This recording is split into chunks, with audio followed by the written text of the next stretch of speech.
Quel est le lien entre attention et l'atteinte d'objectifs ? En cette fin d'année 2025, c'est une question que tu peux peut-être te poser, qui m'a fortement intéressé et qui m'a donné l'idée de cette vidéo.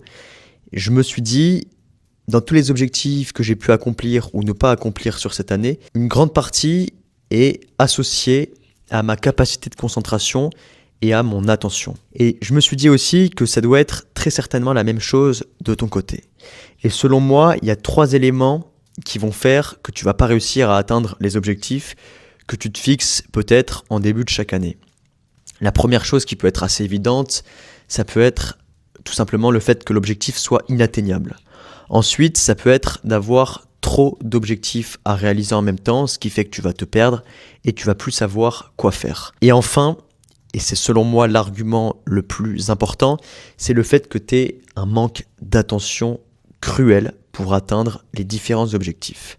Et ça s'explique d'autant plus avec le nombre croissant, infini de distractions que tu as aujourd'hui dans ton quotidien, que ce soit à travers toutes les notifications, les applications, les réseaux sociaux qui te volent ton temps en permanence. Tout cela, ça va aussi t'amener à une forme d'inaction, de procrastination, et ça va te rendre la tâche difficile pour accomplir les choses que tu te fixes au quotidien. Et donc ce que je vais t'inviter à faire dans cette vidéo pour qu'elle soit la plus interactive et la plus constructive possible, c'est d'imaginer, de repenser à tous les objectifs, toutes les bonnes résolutions que tu t'es fixées en début d'année 2025. Pourquoi est-ce que tu n'as pas pu aller au bout de certaines choses ?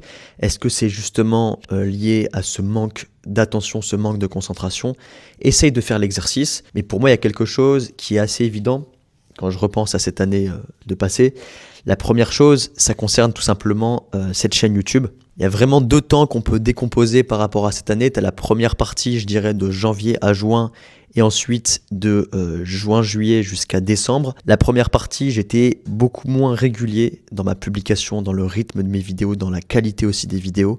Il n'y avait pas vraiment de thématique commune à toutes mes vidéos, il n'y avait pas de structure bien établie.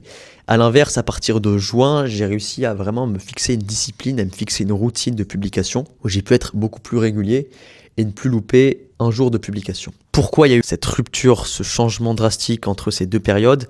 Il y a tout simplement le fait qu'en début d'année, c'était une thématique qui m'intéressait moins, la thématique des écrans, des réseaux sociaux, et donc forcément, je mettais moins de choses en place pour justement limiter toutes ces distractions, pour récupérer justement toute cette attention, tout ce temps. Et à l'inverse, dans cette deuxième partie d'année, j'ai pu davantage creuser dans la thématique, me renseigner davantage, lire plus de livres, écouter plus de podcasts en lien avec ce sujet, mais aussi sélectionner vraiment les vidéos, les informations que je voulais voir. Et donc mon attention a été, elle a été largement améliorée par rapport à ce début d'année, ce qui fait que j'ai pu être plus régulier, plus concentré au moment d'imaginer, de créer ces vidéos. Ce qui fait aussi qu'en dehors de ça, j'ai pu drastiquement réduire mon temps d'écran et arriver à maintenant largement moins d'1 heure par jour sur mon téléphone. Et donc il y a plein de facteurs qui font que j'ai pu récupérer mon attention, que j'ai pu regagner mon temps et donc atteindre mes objectifs plus facilement. Il y a le fait que j'ai pu progressivement supprimer tous les réseaux sociaux de mon téléphone. J'ai plus Snapchat, j'ai plus YouTube, j'ai plus Instagram, j'ai jamais eu X, il me reste seulement WhatsApp sur mon téléphone. Le fait que j'ai aussi supprimé toutes les notifications et que mon téléphone soit donc maintenant vraiment un outil de travail et aussi un outil que j'utilise vraiment en cas de besoin bien particulier, quand je veux contacter quelqu'un, quand je veux faire des vidéos comme je suis en train de le faire en ce moment. C'est un petit peu comme ça que j'analyserai cette progression sur l'atteinte de mes objectifs, mais aussi en corrélation avec mon attention et une meilleure concentration. Et justement, ce que je t'invite à faire, c'est de faire le même exercice. Quitte à partager tes réflexions en commentaire, ça peut aussi être quelque chose de très intéressant.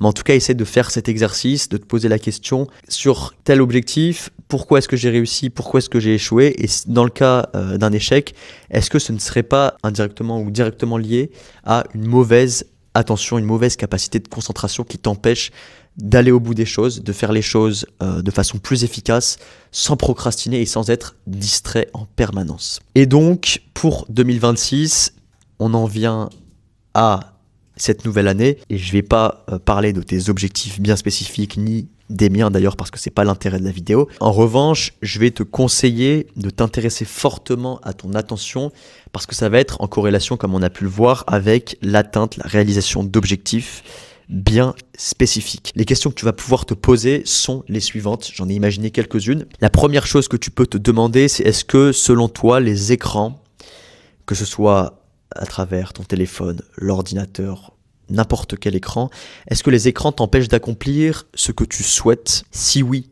pourquoi? Ensuite, si jamais tu as des objectifs bien spécifiques pour cette année 2026, quelles sont les distractions que tu juges devoir enlever pour être sûr de les atteindre? Quand je parle de distraction, ça peut être les notifications, ça peut être les applications, réseaux sociaux qui te prennent beaucoup plus de temps. Toutes les choses qui vont faire que tu vas dévier ton attention d'une chose bien spécifique et qui vont donc te rendre la tâche plus difficile. Une autre question que tu peux te poser, qui est selon moi aussi indispensable, c'est quelle relation souhaites-tu avoir avec ton téléphone et avec les écrans de manière générale? Est-ce que tu souhaites par exemple réduire drastiquement ton temps d'écran sur téléphone, sur ordinateur? Est-ce que tu souhaites passer plus de temps sans écran et ainsi passer plus de temps dehors avec tes proches, avec tes amis, avoir une vie plus sociable, plus intense? Quelle relation tu souhaites en 2026 avec les écrans? Quelles sont les applications et réseaux sociaux qui ont vraiment une valeur ajoutée dans ta vie? C'est une question qui est aussi très importante. Ça va te permettre justement de faire le tri entre les applications, les réseaux sociaux qui ont une valeur ajoutée dans ta vie, qui te permettent notamment de renforcer tes relations sociales, avec toutes les applications, tous les réseaux sociaux qui ont justement un impact plus négatif, notamment sur ta santé mentale, sur la comparaison permanente que tu vas faire avec certaines personnes que tu vois sur les réseaux sociaux, avec la fear of missing out, avec ton anxiété, avec ton inaction. Bref, fais le tri entre toutes les applications, réseaux sociaux. Demande-toi réellement, est-ce que ça a une valeur ajoutée sur ma vie? Et si ça a une valeur ajoutée, est-ce que cette valeur ajoutée surpasse tous les effets négatifs qui sont associés à cette application, ce réseau social? Et enfin, une question aussi indispensable, quelles habitudes te semblent clés pour sortir de cette dépendance aux écrans et donc d'accomplir les choses que tu souhaites accomplir? Quand je parle d'habitudes, c'est toutes les choses dans ton quotidien qui vont faire et qui vont remplacer ton utilisation excessive des écrans, des réseaux sociaux.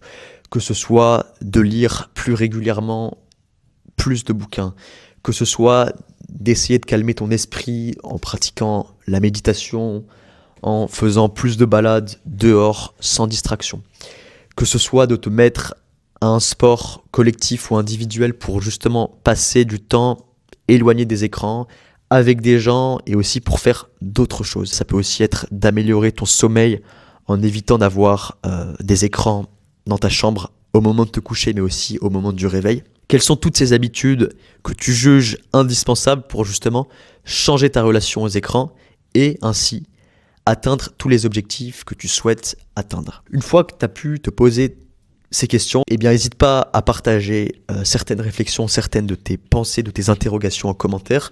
Tu verras en tout cas que c'est vraiment un exercice qui va être intéressant, qui va être utile pour au mieux appréhender cette année 2026. Rien que le fait de poser ses idées sur papier, d'éloigner son téléphone, d'éloigner ses écrans pendant quelques dizaines de minutes pour justement mener une introspection et réfléchir vraiment à ce que tu souhaites, ça va être ultra bénéfique et ça va te permettre d'avancer beaucoup plus vite que si tu ne te posais pas toutes ces questions. Et si tu veux justement aller plus loin dans ta relation aux écrans et vraiment bouleverser ton quotidien pour rendre ta vie beaucoup plus sociale, beaucoup plus intense, faire plus de choses, entreprendre plus de projets, atteindre plus d'objectifs, je te mets le lien de ma communauté gratuite en description. L'objectif, c'est vraiment de se retrouver, d'échanger sur nos difficultés, sur nos problèmes et surtout de faire de ce mouvement un mouvement d'ampleur.